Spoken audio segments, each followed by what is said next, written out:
Hello, we are Patrick and Cassandra Prediger, and we're just excited here to share with you during Pro-Life Month, just part of our story and testimony, and just how God has truly been blessing us. Last year, I think, was just a really big year and kind of a transition to a new season for us, because not only do we come back to the Catholic Church, we've both grown up Catholic, and we kind of, I don't know if I'd say this, strayed away for 3 to 4 years, but God used each and every one of those years and all the people that we encountered and the path that we walked to get us back to here. And so not only coming back to the church last year, we're also blessed with a 5th child on the way, expecting, and my wife Cassandra will share a little bit more on that story once we get there. But we're just again excited to share our story and testimony and kind of what built us up to here and why we think certain choices about being pro-life are just so huge and so impactful, and how much of a blessing that is from God.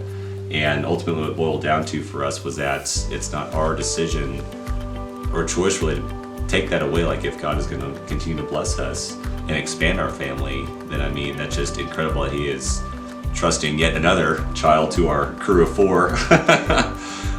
But we're just so very thankful for that. And so No. And you touched on it, like that children are a gift. And I think that was the biggest thing that changed over time in our hearts. We always believed children were a gift, but there was a time after having babies every 2 years, ours are all 2 years apart, that we were just really overwhelmed. And I would have to say, like, trust was the biggest part of that.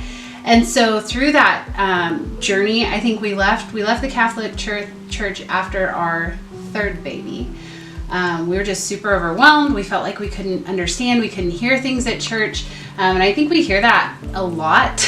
I think that's a big thing for us. And we were like, we want childcare, and we want to be able to hear, and we want to be able to understand. And so even through leaving, like, we were finally at a place that we were actually seeking God. And I can't say that I was doing that always growing up.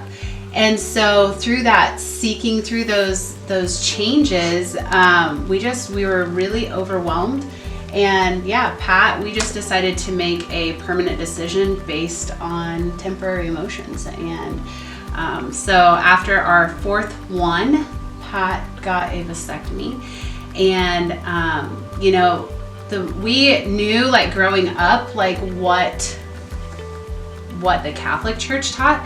But I guess outside of that, like, it really wasn't a big deal, and it was okay. And so I think just my lack of trust in God, I think I literally, one day I was like, all right, God, even if you think I can, I can't. So I'm out.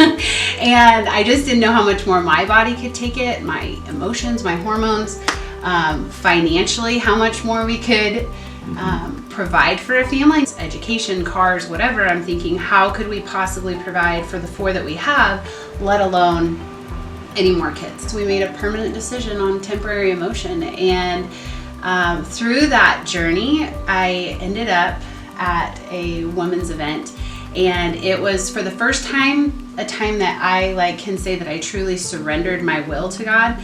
And it was a moment of, okay, God, you are the Lord of my life. I will do whatever you ask me to do, whenever you ask me to do it, no matter how crazy it is.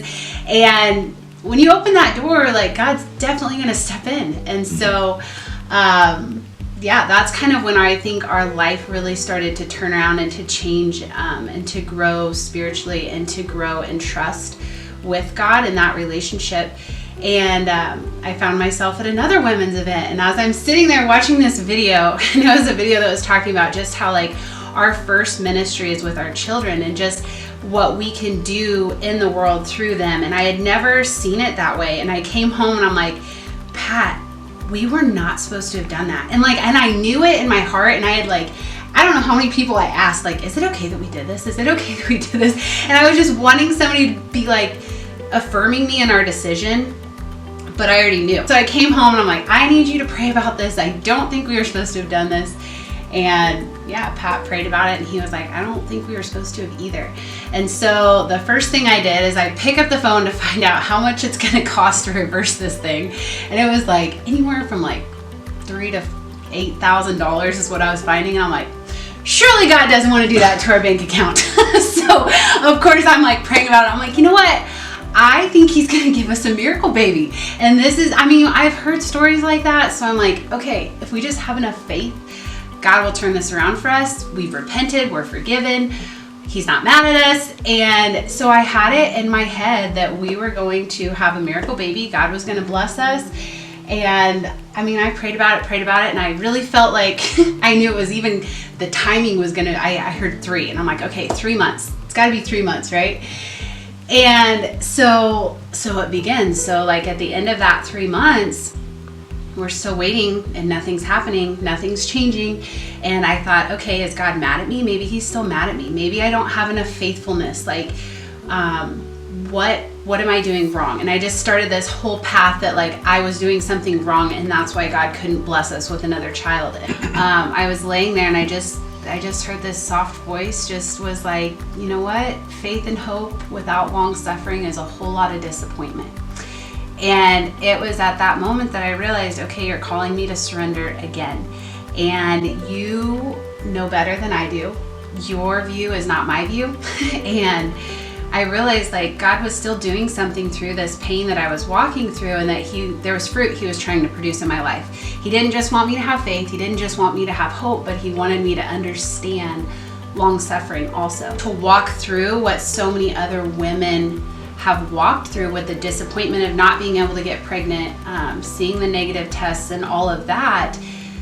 Could I relate to that? I could relate to them on a different level, because yes, we did this to ourselves, and for so many women, that's not their choice. But all of those emotions that come alongside of it, I felt. And so as we just continued to walk through that, we walked through like the hardest season, I think, ever. Last September in 2018, and we were still away from the Catholic Church at that point, and I just found myself at a place where I was questioning God. I was questioning who he was, who I was. I had lost my identity completely, and I end up at a Catholic mass for my sister's wedding.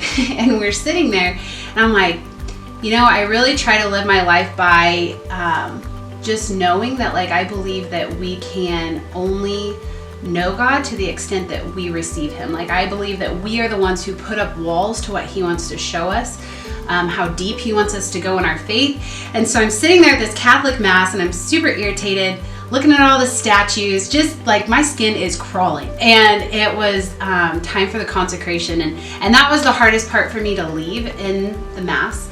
And I remember just looking up at the altar, and I just prayed in my head. I'm like, okay, God, I'm not putting walls up. If that's you, you're gonna have to show me. Like, I just don't believe you're here, but if you called me back to the Catholic Church, I'd go. And I'm like, just show me angels. Like, I'm not, and the reason that I said that is not to test God, but because I truly believed he was not there. And anyways, nothing happened. So it was a couple weeks later, and I get a text from a friend of mine, and she's like, Sandra, I feel like Jesus is asking me to have you come pray at adoration. And Pat, like, always is like, go. I'm like, all right, I'm going to the Catholic Church. And so I go to the Catholic Church, I walk in, and I'm like, what the heck am I doing here? And so I like kneel down, and my friend was like, Sandra, I was praying, and she goes, I looked up at the Eucharist, and she goes, I saw your face. She goes, I was just praying, and I saw your face. And she goes, you were like glowing and full of joy. And I'm like, I was so depressed in that season and down that joy was huge. And so she said, I felt like he said, bring her back to me. And she goes, I fought back, and I'm like, God, she's already with you, like she's with you. And she goes, he pushed back and said, no, bring her back to me in the Eucharist. And so like specifically for him to call me home in that way in the prayer that I prayed, it was a big night. And so anyway, so obviously like we end up, I meet Father Jarrett, and all sorts of awesome stuff happens there. And he had suggested that we read Rome Sweet Home. Turns out my mom had been holding on to this book for like 4 years. I like fly through this book, and I'm like, oh my gosh, we are going back to the Catholic Church. And Father Jarrett had actually invited us to go to Seek 2019, which was awesome.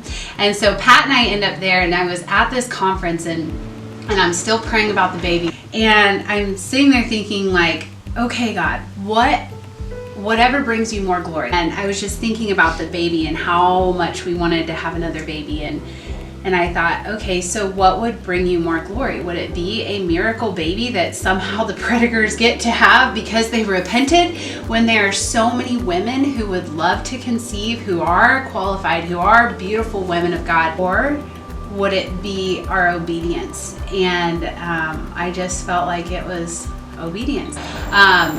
Anyway, so we got back home, and I'm like, okay, we're going to start researching again. Where can we get this reversed at? And I had gotten the John Paul II Center's phone number, and I called them, and they had given me the number of a Catholic doctor in St. Louis. So I call him, and it was like half the price of anything we'd ever found.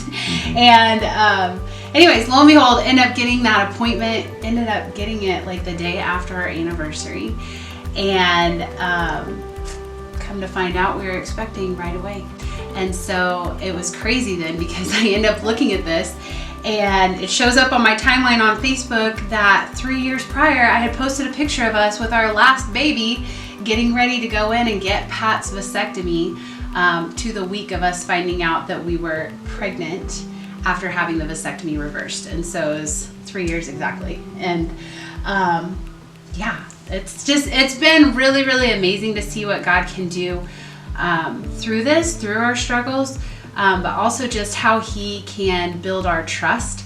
Are we saying we're going to have 20 kids now because we're back at the Catholic Church? And I think people have that idea. They're like, oh, they're pro-life, they're going to have 20 kids. Like, no, but I am going to trust, and I'm going to learn the way that God teaches us and how to build our family, and to look at children as the blessing that they are, and never take that gift for granted again. Like through that all, like one of the biggest lessons I think was just surrender and obedience, was just kind of at the root of everything. But also by coming back to the church and digging into the Mass, just in general, like, why are we there? Not just warm bodies on a week-to-week basis, but I mean, knowing from start to finish what is the purpose of that. And that has grown us so much as our kids are being reintroduced to that and going through their First Communion and reconciliation, all that. And so it's great to be able to walk through that with our kids at that same time. And so, I mean, that is one of our life goals is, I mean, God's blessing with these children, but we also have to raise and grow them in the way that we pray that God is instructing through us to them, and to have, just faith and confidence in that. And again, just obedience, and, wherever He's calling us or wherever He's putting on our plate or within our path, it's for a purpose, whether we understand it or not. But that's the path we're on. And so we're just excited and just very thankful and blessed for all that He just